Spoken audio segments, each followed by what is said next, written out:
तुम कहाँ से बीच में आ गए? हिरण कहाँ है? मुझे अभी अभी हिरण की गंध आई है। जल्दी से बताओ, मुझे बहुत भूख लगी है। बहुत समय पहले की बात है। एक हरे भरे जंगल में रहता था एक चतुर गधा। वैसे तो लोग गधे को एक मूर्ख प्राणी मानते हैं, लेकिन यह गधा मूर्ख नहीं था, बल्कि दूसरों को मूर्ख बनाने में माहिर था। वो अपने इलाके में किसी दूसरे जानवर को रहने नहीं देता। हमेशा बहुत आराम से रहता था और हरी भरी घास, छोटे मोटे फल खाता था। छोटे छोटे पशु पक्षियों से दूर ही रहते थे। एक दिन उस जंगल में एक हिरण का जुड़ा आ गया। हिरण और हिरणी ने जब आसपास घास की हरियाली देखी, तब दोनों के मुंह में पानी आ गया। उन दोनों ने विचार बना लिया कि अब से वह यहीं रहेंगे, हरी घास खाएंगे और जिंदगी मजे से काट जाएगी। अरे अरे देखो, यहाँ कितनी हरी भरी घास है। हम आज से यहीं रहेंगे क्योंकि यह जगह बहुत खूबसूरत है और हमें यहाँ खाने की कोई कमी नहीं होगी। हाँ, तुमने ठीक ही कहा। हम आज से यहीं रहेंगे। हम दोनों की बाकी जिंदगी यहीं कट जाएगी। वे दोनों बात कर रहे थे, तब गधे की नजर हिरण और हिरनी पर पड़ी, तो वह उन्हें वहां से भगाने के बारे में सोचने लगा। इन दोनों की हिम्मत कैसे हुई मेरे इलाके में आकर मेरी घास चुराने की। तुम रुको, मैं तुम्हें मजा चखाऊं।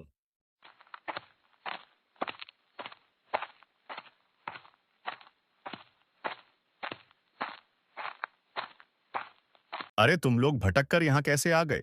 कहाँ से आ रहे हो? मैंने तुम्हें पहले कभी इस जंगल में नहीं देखा। क्या तुम नए आए हो? हाँ भैया, यहाँ की हरियाली हमें खींच लाई है। यहाँ आकर हम बहुत खुश हैं। अरे अरे अरे, तुम भी इस हरियाली के धोखे में आ गए। ये तो शेर महाराज का इलाका है। हरी घास के लालच में जानवर यहाँ आते हैं और शेर महाराज का शिकार बन जाते हैं। तुम दोनों को देखकर मुझे बहुत ही दया आ रही है। यहाँ धोखे में आकर जान देने का मतलब ही क्या है? अरे, अभी तुम दोनों का उम्र ही क्या है? मेरी बात मानो। जल्दी यहाँ से चले जाओ, नहीं तो मारे जाओगे। हे भगवान, यहाँ तो जान का खतरा है। अब हमें यहाँ नहीं रुकना चाहिए। जान है तो जहान है। हम यहाँ से चले जाएंगे। गधा समझ गया कि अब उसकी चालाकी काम कर गई है। इतने में किसी शेर की दहाड़ सुनाई पड़ी। हिरण और हिरनी के साथ गधा भी डर गया। हिरण और हिरनी डर के मारे जाकर झाड़ियों में छुप गए। शेर की आहट पाते ही गधा समझ गया कि वह तो भाग भी नहीं पाएगा, और यदि कोई चतुराई नहीं दिखाई तो मामला बिगड़ जाएगा। वो आसपास छिपने के बारे में भी सोच रहा था, लेकिन सही जगह नहीं पा रहा था। सोचते सचते ही शेर उसका करीब आ गया और गधे के सामने खड़ा होकर तुम कहाँ से बीच में आ गए? हिरण कहाँ है? मुझे अभी अभी हिरण की गंध आई है। जल्दी से बताओ, मुझे बहुत भूख लगी है। शेर की बात सुनकर गधे ने सोचा कि हिरण हिरणी के बारे में बता दिया जाए। लेकिन उसी पल उसके मन में दया भी आई और उसने अपने दिमाग की बत्ती जलाई। हाँ हाँ महाराज, हिरण और हिरणी यहाँ आए तो थे, लेकिन मैंने ही उन्हें भगा दिया। वो मान नहीं रहे थे। मेरा उनसे झगड़ा भी हुआ, हाथापाई भी हुई। यहाँ बड़ी देर तक रहे, इसलिए उनकी गंध आपको आ रही है। अच्छा, तो ये बात है। अब जल्दी से बताओ, वो दोनों किस तरफ गए हैं? आज मैं उन दोनों का शिकार करके दम लूंगा। महाराज आप उस तरफ चले जाइए। वो भी ज्यादा दूर नहीं जा सके। यदि आप थोड़ा जल्दी जाएंगे तो शायद वह आपको मिल भी जाए। गधे ने तुरंत शेर को उल्टी दिशा की तरफ इशारा कर दिया और शेर भागते हुए निकल गया। थोड़ी देर बाद हिरण और हिरणी झाड़ियों से बाहर आ गए। दोनों ने गधे का बहुत आभार माना। आपका बहुत बहुत धन्यवाद। आपने हमारी जान बचा ली। हमारे तो प्राण सूख गए थे। यदि आज आप ना होते तो शेर हमें मार डालता। हमारे घर में छोटे छोटे बच्चे अगर हम मर जाते, ना जाने आज उनका क्या होता। आपका बहुत बहुत धन्यवाद। अच्छा, तो हम चलते हैं। हिरण और हिरणी वहां से चले जाते हैं। गधा भी बड़े मजे से घास चरने लगा। कुछ देर के बाद वहीं शेर फिर से आ गया। वो बहुत गुस्से में दिखाई पड़ रहा था, क्योंकि उसे कोई शिकार नहीं मिला था। क्यों रे गधे? तूने मुझे हिरण हिरनी का जो रास्ता बताया, लेकिन उस रास्ते में तो हिरण नजर नहीं आया।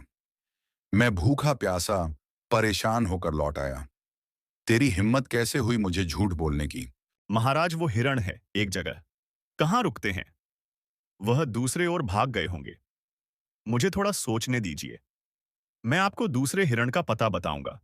आप शांत होकर बैठिए। नहीं, अब तो मैं कहीं नहीं जाऊंगा, तुझे ही खाऊंगा। तूने फिर से मुझे झूठ बोल के कहीं और भेज देगा और तू यहां से भाग जाएगा। ऐसा नहीं होगा तो मरने के लिए तैयार हो जा। शेर की बात सुनकर गधे के होश उड़ गए। वो मन ही मन सोचने लगा कि अब प्राण कैसे बचाए जाएं।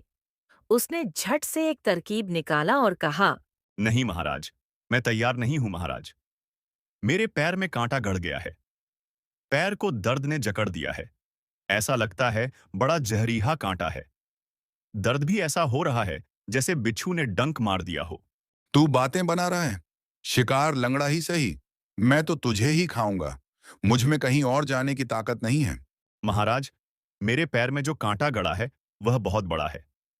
यदि आप या आपका परिवार मुझे खाएगा तो वह कांटा किसी के भी मुंह में चला जाएगा। मैं आपका आहार बनने के लिए तैयार हूं, लेकिन पहले आप मेरे इस कांटे को निकाल दीजिए। इसके बाद खाने का मजा लीजिए।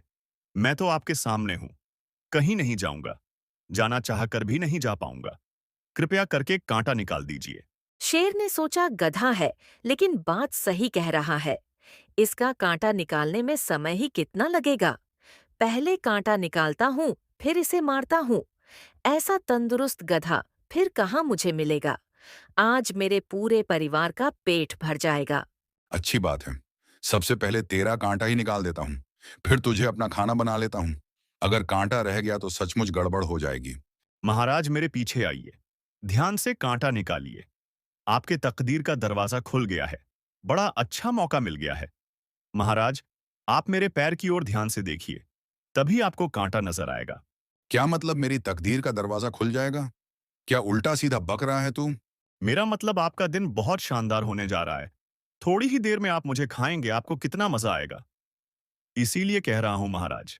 शेर गधे के कांटे को निकालने के लिए पीछे चला गया और जैसे ही पैर की तरफ देखने लगा, तब गधे ने बड़ी होशियारी से शेर के मुंह पर ऐसी लात मारी कि शेर को दिन में ही तारे दिखने लगे।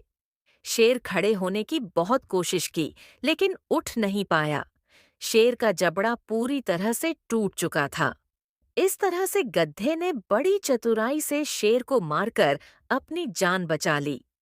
तो दोस्तों, इस कहानी से हमें यह सीख मिलती है कि हमें कभी भी किसी भी खतरे से घबराना नहीं चाहिए।